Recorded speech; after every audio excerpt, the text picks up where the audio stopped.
Hey everyone, and welcome to this YouTube explainer. Today, we are diving straight into what is honestly a shocking historical true crime mystery. We're going to look at how a completely bankrupt nation, a place where people literally could not afford a loaf of bread, suddenly in just a few short years built a world-class military and became an absolute powerhouse in Europe. So how on earth did they afford it? Well, as we'll see, it was all built on a massive, state-sponsored financial scam. To really get how crazy this is, you have to understand the sheer absurdity of the economy back in November 1923. Hyperinflation had completely, and I mean completely, shattered Germany. In January of that year, $1 US was worth about 18,000 marks, which is bad enough, right? But by November, $1 equaled 4.2 trillion marks. The currency was so worthless that it was literally cheaper to just toss bundles of cash into your fireplace for warmth than it was to go buy firewood. You had factory workers getting paid twice a day, literally running to buy food on their lunch breaks, because by sunset, their wages would be practically worthless. And any tiny, fragile bit of recovery they managed to scrape together after that was just entirely wiped out by the 1929 Great Depression. I mean, imagine the desperation here. We're talking 6 million people unemployed by 1933, families selling off their living room furniture just to afford 2 meals a day. Highly educated folks, engineers, teachers, were literally forced to beg for work on the streets. The government at the time was entirely out of solutions. They had absolutely nothing left. Part 1. The Invisible Money Machine. So a new regime comes into power, and they make these huge promises to restore military glory and bring wealth back to a very desperate population. But they faced a massive legal roadblock. The Treaty of Versailles strictly limited their military to a maximum of 100,000 troops. And it gets stricter. Absolutely no tanks, no warplanes, and no submarines allowed. Period. They wanted to build this massive military, but if foreign powers noticed them arming up, they could attack immediately. They needed a way to fund and build these weapons in total, absolute secrecy. Enter a guy named Hjalmar Schacht. He was a brilliant banker and economist. Actually, he was the guy who helped stabilize the currency back during that 1923 crisis. Well, in 1933, he was appointed as Reichsbank president and given what sounds like an impossible mission. He had to secretly fund this massive military expansion, but, and this is a big but, he had to do it without printing any new money. Because obviously, if they just fired up the money printers again, it would trigger another apocalyptic wave of hyperinflation. Part 2. The MEFO Bill Scam. Okay, so how do you secretly pay for an army without printing cash? Schacht designed an absolutely massive, state-sponsored money laundering operation. He set up a shell company called MEFO, which stood for the Metallurgical Research Company. On paper, it sounded legit, right? A research firm. In reality, it didn't even have a physical office. The whole shebang was just a bank account with 1 million Reichsmarks and some fake letterheads. But the trick was, it was secretly backed by the real giants of defense, companies like Krupp, Siemens, IG Farben, and Rheinmetall, who actually held all the weapons technology. Let's follow the money, step by step, because it's kind of brilliant in a very dark way. Step 1, the government orders tanks and planes from the factories. Step 2, instead of paying with real cash, the government hands the contractors these MEFO bills, which were basically just fake checks from their shell company.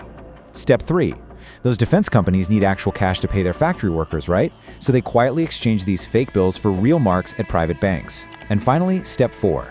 The private banks hand them over to the central bank. But the central bank doesn't print cash to cover it. They just log a phantom entry on their ledgers. Boom! Invisible money running entirely on trust and secrecy. And the scale of this whole operation was just staggering. By utilizing this phantom accounting trick, within just 4 years, 12 billion Reichsmarks in MEFO bills were issued. Our sources point out that this immense amount of invisible debt was actually larger than the country's official national debt at the time. It's wild. They successfully funded a terrifying military machine right under the noses of the entire international community. Part 3. The Ticking Time Bomb. But here is the fatal flaw in the plan. That 12 billion Reichsmarks, it wasn't free money.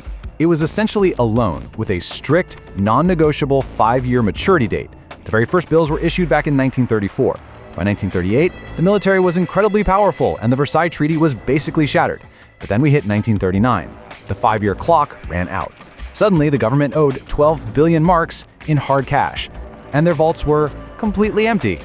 They were completely trapped between a rock and a hard place. On one hand, they could just print the 12 billion marks to pay it off. But doing that would instantly trigger another 1923-style hyperinflation, right? Skyrocketing food prices, massive political riots, the whole deal. On the other hand, if they didn't print the money and just defaulted on the bills, it meant immediate national bankruptcy. They desperately needed foreign currency to import basic stuff like food and oil, and they literally had none. Part 4. An economy of looting. To keep their economy from just completely collapsing overnight, and to pay for the raw materials they absolutely needed, they had to find foreign reserves, fast. And this led them to the darkest possible solution, becoming a parasitic economy. The sources make it clear they didn't just invade other countries purely for ideology, they invaded for cash. March 1938, they take Austria specifically to seize its gold reserves. September 1938, they annex the Sudetenland for its advanced military industry. By 1939, Poland is invaded for agricultural land and forced labor. Later on in occupied France, the records show they were extorting a staggering 400 million francs every single day just to keep their operations afloat. It functioned exactly like a massive, violent Ponzi scheme.